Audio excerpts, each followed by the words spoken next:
네, 경기 의왕시 과천시 출신 이소영 의원입니다. 과학기술부 장관님. 네. 네. 매년 11월 첫째 주에는 항상 예결특위 대정부 질의가 있습니다. 알고 계시죠? 대강 알고 있습니다. 네. 근데 우리 장관님께서는 국회에 양해도 얻지 않고 AI 국제회의에 참석하겠다면서 런던 출장을 떠나셨습니다. 그래서 우리 예결위원들은 질의 기회를 잃었고요. 국회의 예산 심의 절차가 우습게 보이십니까? 전혀 그렇지 않습니다. 그게 아니라면 어떻게 예산안을 설명하고 설득해야 되는 자리에 무단으로 결석하는 행동을 하실 수가 있나요? 저희도 그게 이렇게 대신 갈 수 있는 그런 상황도 아니고 피치 못할 그런 사정이 있고 장관님, 국익에 관계되는 일이라 장관님, 어쩔 수 없이 가게 됐습니다. 그날 출석하신 다른 장관님들은 다른 일정이 없고 요청받은 해외 출장이 없어서 이 자리에 와서 앉아 계셨던 걸까요? 지금 옆에 계신 장관님들한테 과학기술부 장관님보다 널널한 분 있는지 한번 물어보십시오.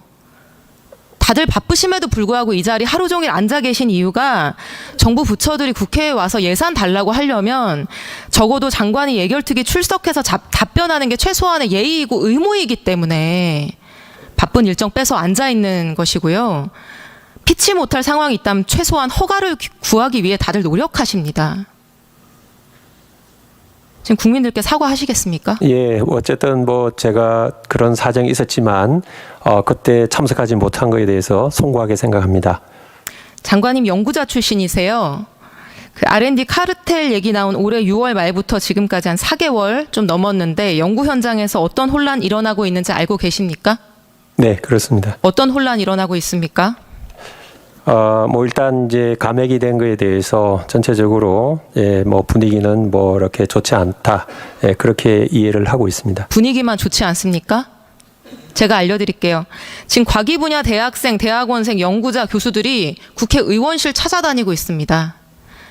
서울대학교에서 교수로 재직하셨는데요. 어제 저를 찾아온 서울대 기초연구 분야 연구실 박사 5년차 학생은 아침부터 밤까지 연구실에서 일하고 원래 한 170만 원 정도 받았다고 합니다. 근데 그 연구실이 9월부터 인건비 전원 30% 삭감했고 그 학생은 이제 120만 원 받고 있다고 합니다. 장관님께서 R&D 효율화 이렇게 운운하시면서 삭감안 마련하시는 동안 대학의 연구실들은 내년 지원이 줄어들 것을 대비해서 이미 긴축 재정 시작했고요.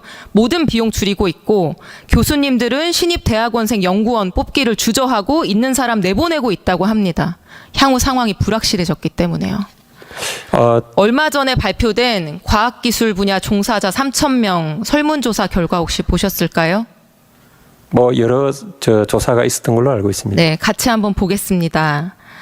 응답한 대학 교수의 90% 이상이 연구비 감소로 인력 축소를 고려하겠다고 합니다. 77%는 인건비 삭감을 고려하고 있다고 합니다. 97.9%는 이 R&D 삭감 정책으로 연구수행 차질 발생할 것이라고 합니다. 대학원생 응답자 91%가 연구에 지장이 있을 거라고 합니다. 94.7%는 장기적으로 진학, 진로, 전공 설계하는데 장애 요인 생길 것 같다고 합니다. 전체 응답자 88.6%가 이번 정부의 R&D 삭감 정책 결정 방식이 비합리적이고 불투명하게 진행되었다라고 응답을 했습니다. 이분들 모두 잘못 알고 있거나 또는 집단적 이해관계 카르텔로 인해서 이렇게 답변하고 있는 걸까요? 아니면 정부가 뭔가를 잘못하고 있는 걸까요? 예, 저희 정부에서는 그분들을 카르텔이라고 얘기한 적이 한 번도 없고요. 이제 너무 그렇게 카르텔로 생각하는 이분들은 왜 이렇게 생각하고 계실까요? 정부의 잘못일까요? 이분들의 오해일까요? 예, 그래서 어쨌든 지금 학생들, 대학원생들 인건비 부분은 제가 확실하게 책임지고 해결하겠다고 누차 말씀드렸고요. 그리고 아니 어떤 삭감이 어떻게 잘못됐는지 소명할 능력이 없어서 국회에 그 R&D 삭감 리스트도 제출하지 못하시면서 어떤 보완을 어떻게 하시겠다는 건지 이해가 잘 가지 않습니다. 수기로 응답한 응답들이 있는데 몇 개만 읽어드리겠습니다. 슬라이드 보여주세요. 직접적인 악영향은 1억 원 미만 과제 예산의 삭제다. 신규 임용된 전임 교수뿐 아니라 비정규직, 계약직 박사 후 연구원들에게 1억 원 미만 과제 신청을 통해 독립된 연구자로 소속된 연구소나 연구실에서 인정받고 고용 안정과 추가적인 연구를 수행할 수 있었던 정말로 필요한 국가 R&D 예산 정책이었다. 그 예산도 1년에 딱 한 번 신청이 가능했고 선정률도 높지 않은 게 현실이었다. 그런데 뉴스 기사에서 1억 원 미만 예산이 전액 삭감되었다는 소식에 큰 불안감을 느끼고 있고 이미 여러 박사 후 연구원들이 계약 해지되거나 월급 못 받고 있다. 진행 중인 프로젝트 예산이 70% 삭감됐다는 통보를 받았고 과제를 포기하기로 잠정 결정한 상황이다. 상호 간 신뢰가 깨져버려서 현재 진행되는 사업뿐만 아니라 앞으로 기획할 사업의 추진 동력도 완전히 상실된 것으로 판단이 된다. 예, 이거 그렇지는 엄살이고 죽는 않습니다. 소리일까요? 예, 일단은 저희가 그런 문제가 없도록 최선을 다해서 처리할 것이고요. 장관님, 예. 이런 문제가 없도록 최선을 다해서 예산안을 제출하셨어야 됩니다. 그 예산 구조조정 과정에서도 이제 학생 인건비를 굉장히 많이 나름 챙겼고요. 왜 어쨌든, 이런 혼란이 발생했을까? 장관님, 제가 이유를 알려드릴게요. 예, 어쨌든 뭐 예, 우리 제가 질문할 때만 답변해 주세요. 첫 번째 이유. 정부가 말로는 그동안 예산이 많이 늘어나서 효율화했다고 말하지만 실제로는 그런 합리적인 동기 없이 대통령 말 한마디에 졸속으로 해치웠기 때문입니다. 과학기술기본법 12조의 2 R&D 예산안은 매년 6월 30일까지 기재부에 제출해야 됩니다. 올해 그 기한 지켰습니까? 그 기간 이후에 제출한 거는 맞지만은 기한 지켰습니까? 예, 아니요. 실질적으로 기한 그 지키지 시간부터 못했죠? 예, 뭐 하여간 네, 지킬 수가 없었습니다. 장관님은. 기재부하고 왜냐하면 협의를 해서 진행을 과기부는 했습니다. 작년 대비 일부 증액된 R&D 예산안 수립해서 확정하는 과정 거치고 있었는데 그 기한 이틀 앞둔 6월 28일 국가재정전략회의에서 대통령 이런 말씀하셨습니다. 나눠먹기식, 갈라먹기식 R&D 제로 베이스에서 재검토해야 된다. 그래서 6월 29일부터 제로 베이스 검토 시작합니다. 맞습니까? 그때 맞습니까, 예, 어쨌든 장관님? 재정전략회의가 중요한 아니 맞습니까? 안 맞습니까? 재검토 시작하신 거 아니에요? 29일부터? 잠깐만 시간 중지했어요. 장관님 제가 시간을 드릴 테니까 네네네.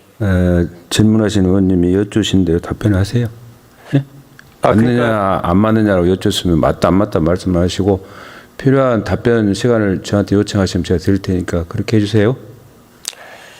예, 하여간 뭐 그때 늦게 제출한 거는 맞습니다. 예. 네, 6월 29일부터 제로 베이스 검토 시작하셨습니다.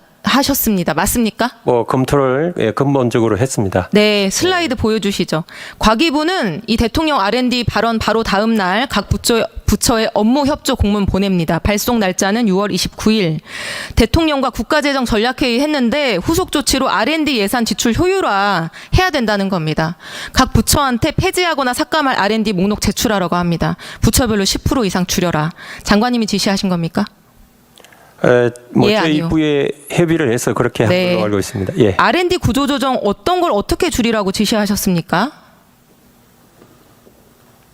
그러니까 같이 그냥 기본적으로 문서를 보시죠. 시간이 아니요, 없으니. 아닙니다. 네, 홍기원 의원님도 지적을 하셨는데요. 과기부는 6월 29일 날 각 부처한테 공문을 보내면서 7월 3일까지 제출하라고 합니다. 주말 끼고 업무일 기준으로 3일 만에 설사 구조조정이 필요하다고 한들 이 3일 만에 제대로 불필요한 중복 사업들을 찾아낼 수 있습니까? R&D를 국가 성장 전략 핵심이라고 우리가 다들 입 바른 소리 하는데 수조 원대 R&D 예산 이렇게 번갯불에 콩 구워 먹듯이 3일 만에 삭감해 놓고 효율성을 운운한다? 장관님, 졸속과 효율의 차이가 뭔가요? 알고 계십니까? 예, 당연히 알고 있습니다. 말씀드릴까요? 내용이 엉망이면 졸속이라고 하죠. 뭐 예. 네. 졸속으로 하다 보니까요. 3일 만에 한 거 그 부분은 제가 자세히 좀 검토를 해보겠습니다. 네, 장관님 졸속으로 하다 보니까 올해 R&D 예산안 문서에 진풍경이 펼쳐집니다. 슬라이드 보여주세요. 광역 저상버스 개발 R&D 사업이라는 게 있습니다. 원래 내년도에 60억 이상 필요한 사업이다 이렇게 돼 있었는데 85% 삭감돼서 8.9억 원 편성이 됐습니다. 이제 긴급 삭감된 사업이죠. 근데 예산안 산출 근거란에는 61억 5천만 원짜리 내역서가 붙어 있습니다. 급하게 갈아치우다 보니까 산출 내역서를 갈아 끼울 시간도 없었던 거예요. 요 다음 슬라이드 보여주세요. 이게 8억짜리 사업인데 61억짜리가 들어가 있어요. 장관님, 우리가 나란 일을 이렇게 하는 게 맞습니까? 의원님 뭐 저 미리 저런 걸 제가 찾아볼 수 있는 기회를 주지 않으셔서 제가 저게 맞는지 안 맞는지 좀 확인이 필요하다고 장관님께서 말씀드리겠습니다. 저처럼 이번에 제출된 정부의 예산안을 넘겨보셨다면은 저런 것들 여러 개 찾으실 수 있었을 겁니다. 저건 예시에 불과합니다. 예, 그 엑셀 파일 리스트를 1,700개를 봤습니다. 장관님, 방금 말씀드린 이 사업은 법적 의무를 지키기 위한 사업이었습니다. 작년 1월에 교통약자법이 개정돼서 저상버스 도입이 의무화됐습니다. 고속도로 달리는 광역버스도요. 근데 광역버스에는 좌석을 법적으로 부착해야 되고 고속도로용 안전장치 개발된 저상버스가 없었습니다. 그래서 작년에 법 통과됐는데요. 개발될 때까지 2027년 1월까지 의무 도입이 유예된 상태였습니다. 근데 안전장치 개발해야 되는 내년도 예산이 85% 깎이면서 지금 2027년 의무 도입 연기가 불가피해졌고요. 이 사업에 현대자동차 민간에서 참여하고 있었는데 이 예산 삭감 하겠다고 한 이후에 현대차도 사업에서 빠지겠다고 지금 입장을 밝혀서 재개가 난망합니다. 저는 이 사업이 아무리 봐도 장애인과 노약자를 위해서 꼭 필요한 R&D인 것 같은데 왜 85%나 삭감이 된 것일까? 장관님, 이번에 삭감된 사업이 모두 나눠먹기, 비효율, 중복적 사업인 거 맞습니까? 확신하십니까? 다양한 그 종합적인 그 기준을 가지고 구조조정을 했습니다. 문제가 있는 사업들을 삭감하신 게 맞습니까? 대체적으로 큰 틀에서 그렇게 한 걸로 알고 있습니다. 문제가 없는 사업들이 포함됐을 가능성은 검토 안 해보셨습니까? 왜 이렇게 자신 있게 얘기하세요? 제가 그렇게 한 걸로 알고 있다고 말씀드렸고요. 네, 그 부분은 두 번째, 국회 논의에서 삭감의 기준이 엉터리입니다. 슬라이드 보여주세요. 살펴볼 수 과기부가 보낸 업무 협조 공문입니다. 경쟁률이 2대1 미만으로 저조한 사업 효율화 대상으로 말하고 폐지 사업 적극 발굴하라 이렇게 되어 있습니다. 장관님, 인기 연구도 있고 비인기 연구도 있죠? 뭐 그럴 수 있습니다. 네. 어떤 연구는 국내에 연구자가 몇 명 안 되고 연구실 한두 개밖에 없는 연구도 있습니다. 그렇죠? 그러한 부분도 반영을 네, 질문을 하라고 한 드리겠습니다. 겁니다. 경쟁률이 낮은 비인기 연구는 중요하지 않은 연구입니까? 가치가 없나요?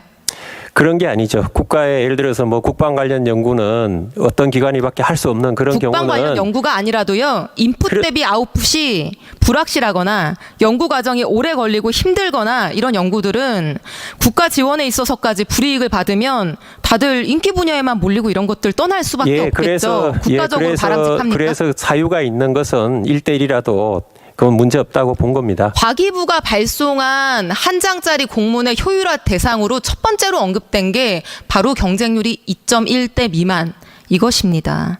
우리 정부가 내부에서 그런 논의를 했습니다. 잘 나가고 당연히 돈 되는 인기 1대1이라도, 연구만 권장하는 정부가 아니기를 저는 바랍니다. 장관님. 그리고 불량한 연구들만 삭감 대상이 된 게 아닙니다. 과기부가 우수평가한 사업 10개 중 7개 예산 삭감됐고요. 올해 감액된 사업 중에 81.7%가 구체적 사유 기재가 없습니다. 기타 정책 여건 등 반영, 이게 감액 사유라니. 도대체 무슨 이유일까요? 그러니까 이제 그동안 뭐 많은 지적들이 있었고요. 그 다음에 뭐 정책 우선순위도 있고 선택과 집중도 있고 예산 소요 비용 장관님, 여러 가지 정부는 결정을 합니다. 계속해서 국회에서도 연구자들에게도 나눠먹기 비효율 중복 R&D 삭감했다 이런 말들 반복하고 있는데 제대로 통보도 없었다고 하고 의견 수렴도 없었다고 하는데 이 연구자들은 얼마나 답답하겠습니까? 그리고 더 문제는 카르텔을 없애는 건지는 제가 잘 모르겠는데요. 이 정책 결정으로 인해서 지금 피해를 입고 있는 주된 대상이 힘없는 신입, 비정규직, 학생들 이런 연구 분야 약자들이라는 사실이에요. 예, 그런 부분을 문제없게 지금 하고 있고요. 우리가 문제없게 예산안을 제출하셨어야 됩니다, 장관님. 기본적으로 그걸 위해서 6월 30일까지 기재부에 R&D 예산안을 미리 제출하라고 하는 겁니다. 그런 것들을 검토하라고요. 생애 첫 연구사업, 개인 기초 연구사업 수혜 경험이 없는 이공 분야 전임 교원을 대상으로 연구비 지원하는 사업입니다. 신규 지원 없어졌습니다. 창의 도전 연구 기반 지원 사업, 비전임 교원과 비정규직 대상으로 지원하는 사업입니다. 정부가 1억 원 미만 과제 사업 일괄 폐지하면서 내년부터 사라질 예정입니다. 작년하고 올해 수혜도 크게 났는데 기후 재난 대응, 홍수 방어 능력 키우는 사업도 40% 삭감 걱정이 됩니다. 카르텔 하는데요. 어느 분야에나 카르텔이 있죠. 그런 말씀 하시지 않았다고 하는데 대통령은 하셨습니다. 근데요. 대통령께서도 그런 말씀은 안 하신 걸로 알고 있습니다. 군납 비리를 저지른 군인이 있다고 해서 국방 예산 삭감하지 않고요. 촌지받는 교사가 있다고 해서 교육 예산 삭감하지 않습니다. 왜 R&D에 잘못된 사례가 있다고 해서 무고하고 성실한 연구자들까지 이렇게 눈물나게 만드는 것인지 과기부 장관으로서 미안하지 않습니까? 예, 그런 부분에 대해서 최대한 문제가 없게 저희가 이제 노력을 하고 있습니다. 네, 정부의 판단이 잘못됐다면 겸허하게 인정하고 대대적으로 시정하기를 바랍니다. 그렇게 해주시고요.